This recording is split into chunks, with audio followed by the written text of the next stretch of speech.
کھانا کھانے کے آداب،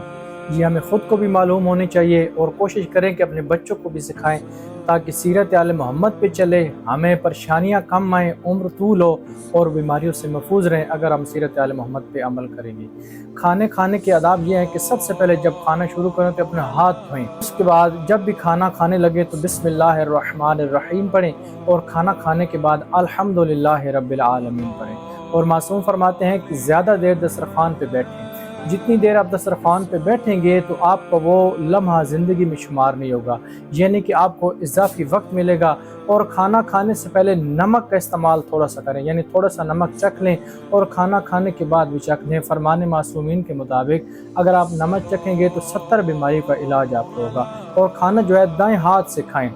اور کھانا جتنا ہو سکے چبا چبا کے کھائیں، اور ہو سکے دسترخوان پہ کھانے کوئی لقمہ گر جائے تو وہ اٹھا کے کھائیں، کیونکہ اس کی بہت زیادہ اجر اور